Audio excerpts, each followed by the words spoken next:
Hello and welcome back to Heat Digest. We have a major report to discuss and break down as it could massively affect the Miami Heat and their trade possibilities as the NBA trade deadline quickly approaches. We'll break it all down on this episode of Heat Digest. Remember to subscribe to the channel as we're on the road to 250 subscribers.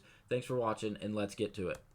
This conversation is going to be all about the role players for the Miami Heat from past and even present, while giving credit to the great Erik Spoelstra. And the reason being is from this report just from a few days ago saying there's a truism in the NBA scouting world. Don't sign Heat role players. If Miami's letting them go, it's for a reason. And they tend to overperform for Coach Erik Spoelstra. Now, in the last few Miami or the Heat Digest videos, you've heard me and others give massive praise to Erik Spoelstra, claiming why he should get paid, why he's the best coach in the NBA. And simply, here's another example. I have a few examples of role players that played for the Miami Heat that ended up going elsewhere or played elsewhere before, and they weren't the same player as they were when playing in the Miami Heat uniform. The first one being Kendrick Nunn. He played 2 seasons for the Miami Heat, averaging 15 points, 3 rebounds, and 3 assists in that time. And he was also involved in 2 playoff runs in these 2 years, including a championship run in 2020-2021 that did not end the way we wanted as Miami Heat fans, as we lost to the Los Angeles Lakers. Now, what I'm here to highlight, how well he played in Miami compared to how not great he played in the Lakers uniform or even for the Washington Wizards. If you look down, you can see he didn't play even a full season for the Lakers or the Washington Wizards, as he played 2 full seasons for the Miami Heat, starting in the majority of the games he played in for the Heat as well. Now, Kendrick Nunn was never a showstopper. He was never an all-star, but when he played in Miami, he seemed like he could be a possible good starting guard for good teams in the NBA. After that championship run with the Miami Heat and taking a year off due to a knee injury, he was then signed by the Los Angeles Lakers, the team that just watched him play really well in the playoffs and even throughout the regular season, who ended up beating us in that championship run. When he got there, he wasn't the same player. When he left there, he went to Washington. Once again, wasn't the same player. Did the player change or did the system/coach change? I would say it was the system/the coach. Erik Spoelstra simply has been phenomenal at doing this along with the rest of the Miami Heat crew, or organizations, if you will. I have another example, it being James Johnson. His career looks a hell of a lot different than Kendrick Nunn's, as he played for a laundry list worth of teams. But again, if we look at the bottom, the career stats, in 4 years for the Miami Heat, he didn't start a lot of games, but he certainly played in a bunch of them. Over 220 games, averaging 10 points, 4 rebounds, and 3.5 assists. Playing exceptionally well for the Miami Heat. Again, not a show-stopping player, never has been a show-stopping player or even an all-star level player. More of a PJ Tucker, physical, rebounding type of dog type of player. And when he came to Miami, once again, that's all we asked of him. Play your role, be effective, be efficient, and that's what he did. He was more of the bully ball type of player when in Miami and really his whole career. But once again, his stats when playing in Miami were much better than really anywhere else besides the 14 games he played in Minnesota, where he averaged 12 points a game. Again, a role player, not asked to do everything, just play your role, be effective in doing that.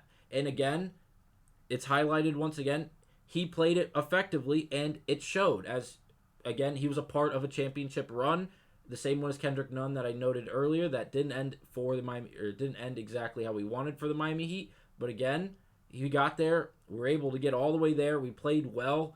We just lost to the better team in the Los Angeles Lakers.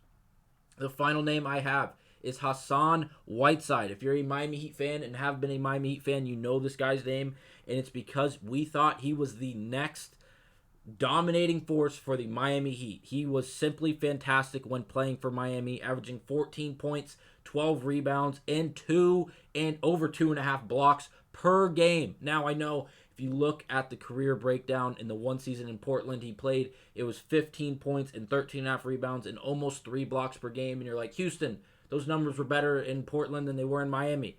Relax, okay?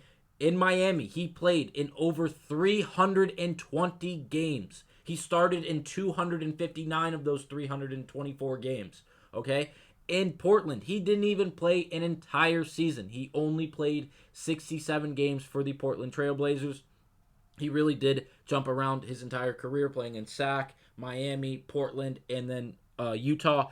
And in this time, he was never really a show-stopping force until he played in Miami, where he was highlighted night in and night out with his paint presence and his ability to rebound and really just finish a layup or a dunk, but also his defense around the rim. He was a dominating force, averaging 2.7 blocks per game in over 320 games played is simply insane. Is not a normal stat. That is a, I'm not going to say Hall of Fame-esque player, but averaging almost 3 blocks a game, more than 2.5 blocks a game for a 300-game stretch is very, very, very impressive. And again, Whiteside was never a show-stopping player.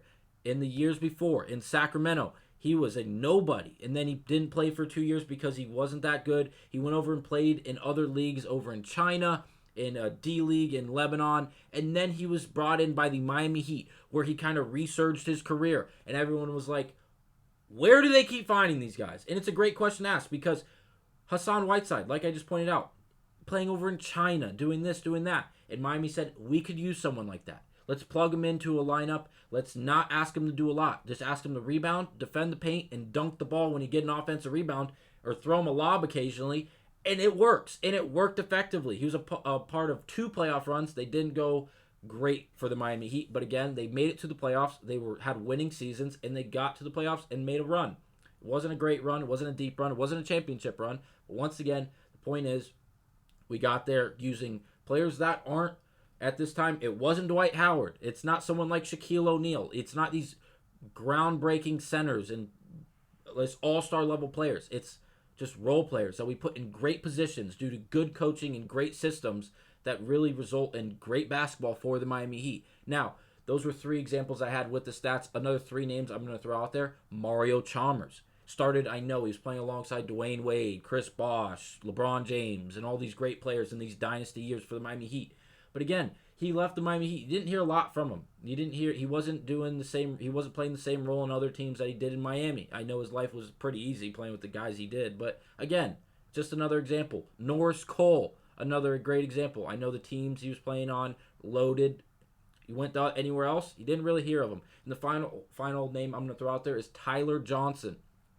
He played great for Miami, and then he left and he went to Brooklyn. And he played a bunch of other places, and everyone was like, this ain't the same guy. Like, how do you go from Miami doing what you're doing, you come here and we expect the same out of you, and you're not doing the same? It comes down to coaching. It comes down to the system in which the player was put in and what they were asked to do. Now, when he was in Miami and all these players were in Miami, they weren't asked to break the bank. They weren't asked to just go out there, I need all-star level play, I need 50 points a game, I need this, I need that. No.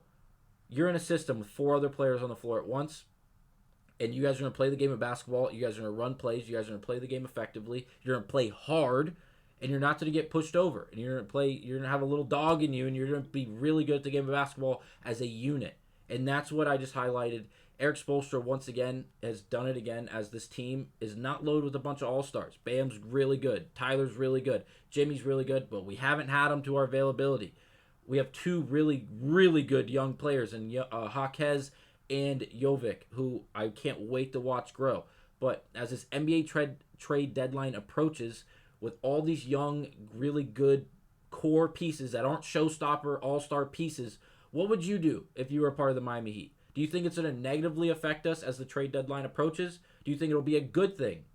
I don't know if other teams are going to be as willing, as this is such a noted piece of information, as the Miami Heat have been so good at getting so much out of these not so great players. So it should be interesting to see how it affects the Miami Heat. I can't wait to see how it all unravels. I'll see you on the next episode of Heat Digest. Thank you for watching, and remember to subscribe to the channel as we're on the road to 250 subscribers. Thank you.